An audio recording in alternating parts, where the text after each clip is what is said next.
Hi welcome to Siri Vijayawada. Summer special.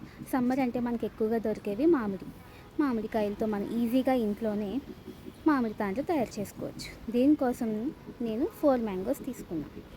చాలా చాలా easy, చాలా తక్కువ టైంలో కూడా ఇది తయారు చేసుకోవచ్చు. 4 మ్యాంగోస్ని క్లీన్ చేసిన తర్వాత పీల్ తీసేసి మిక్సీ జార్లో వేసుకోవాలి. ఇలా పీసెస్గా మిక్సీ జార్లో వేసుకున్న తర్వాత పేస్ట్ చేసుకోవాలి. మనం మధ్యలో ఒకసారి స్పూన్తో చెక్ చేసుకోవాలి, ఏమన్నా పీసెస్ ఉంటే కనుక మళ్ళీ గ్రైండ్ చేసుకోవాలి. చాలా ఈజీ అండి. దీనికి కావాల్సిన only sugar and mangoes. Sugar ప్లేస్లో మనం బెల్లం కూడా యాడ్ చేసుకోవచ్చు. నేనైతే షుగర్తో తయారు చేస్తున్నా. నెక్స్ట్ వీడియో మీకు కావాలనుకుంటే బెల్లంతో తయారు చేసి వీడియో పెడతాను. చాలా చాలా ఈజీ. స్టవ్ ఆన్ చేసుకొని ప్యాన్ పెట్టుకొని ప్యాన్లో ఈ పేస్ట్ని వేయాలి. మంట మీడియం ఫ్లేమ్లోనే ఉండాలి. హై ఫ్లేమ్లో అస్సలు పెట్టద్దు, మీడియం ఫ్లేమ్లోనే ఉంచుకోవాలి. ప్రాసెస్ అంతా మనకి 20 మినిట్స్లోనే అయిపోతుంది. ఇలా పేస్ట్ని ఒకసారి స్పూన్తో అటు ఇటు కలుపుకోవాలి. తర్వాత ఇందులో 1/2 కప్ షుగర్ని యాడ్ చేసుకోవాలి. నేనైతే 1/2 కప్ తీసుకున్నా. స్వీట్ ఎక్కువ కావాలంటే ఇంకొక 2 స్పూన్స్ ఎక్స్ట్రా వేసుకోవచ్చు.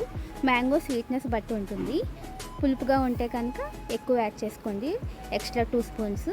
లేదు స్వీట్గా ఉంటే కనుక ఇలా 1/2 కప్ సరిపోతుంది.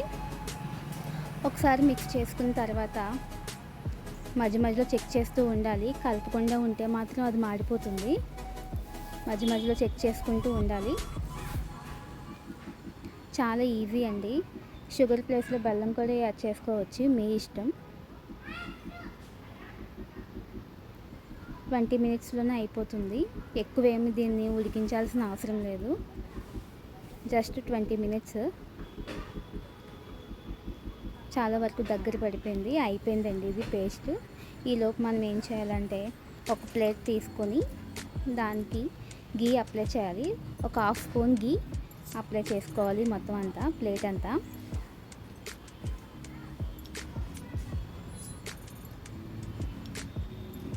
చూసారు, 1/2 స్పూన్ గీ అయితే సరిపోతుంది.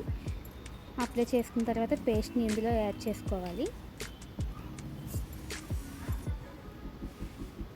చాలా ఈజీ అండి. జస్ట్ 20 మినిట్స్లోనే అయిపోతుంది. మీరు ఒకసారి చేసి నాకు చెప్పండి ఎలా ఉందో ఏంటో కామెంట్ చేయండి. ప్లీజ్ సబ్స్క్రైబ్ చేయండి మీకు కనుక నచ్చితే. నా వీడియోస్ నుంచి మీకు ఏమైనా ఉపయోగం ఉంటే కనుక ప్లీజ్ సబ్స్క్రైబ్ చేయండి, షేర్ చేయండి, లైక్ చేయండి. ఇలా ప్లేట్లో వేసుకున్న తర్వాత దీన్ని మనం ఒక 2 డేస్ ఎండలో ఉంచాలి. ఎలాగో సమ్మర్ గట్టిగానే ఉంది కదా మనకి ఇయర్. సో ఎండలో 2 డేస్ అయితే సరిపోతుంది. 2 డేస్ తర్వాత చాకుతో జస్ట్ ఇలా అనగానే మనకి ఈజీగా వచ్చేస్తుంది. మనం ఏం కష్టపడాల్సిన అవసరం లేదు. చూడండి, చాలా ఈజీగా వస్తుంది, చాలా బాగా వచ్చింది. ఎక్కడ కూడా ఏమీ డ్యామేజ్ అవ్వకుండా చాలా నీట్గా వచ్చింది కదా. చాలా చాలా ఈజీ. మనం ఏ షేప్లో కావాలంటే అలా కట్ చేసుకోవచ్చు. నేనైతే స్క్వేర్ షేప్లో కట్ చేసుకుంటున్నా. ఇది 1 ఇయర్ పాటు మనం ఫ్రిడ్జ్లో స్టోర్ చేసుకోవచ్చు. అందుకని ఎక్కువ డేస్ కూడా మనం స్టోర్ చేసుకోవచ్చు, ఏం పాడవదు. చాలా చాలా టేస్టీగా ఉంటుంది. మన ఇంట్లోనే ప్రిపేర్ చేసుకుంటాం కాబట్టి చాలా టేస్టీగా ఉంటుంది. ఇష్టంగా కూడా తింటారు, పిల్లలైనా సరే ఎవరైనా సరే. బయట అయితే మనకి ఎంత నీట్గా వస్తుందని మనం చెప్పలేము. చూడండి ఎంత నీట్గా వచ్చిందో, చాలా బాగా వచ్చింది కదా. మీకు కనుక నచ్చితే కనుక కంపల్సరీ మీరు ట్రై చేయండి. చాలా చాలా బాగుంటుంది. మనం తయారు చేసుకున్నది కాబట్టి మనకి ఇంకా బాగా నచ్చుతుంది. చాలా బాగా వచ్చాయి. మా పాప టేస్ట్ చూస్తుంది, నచ్చిందంట.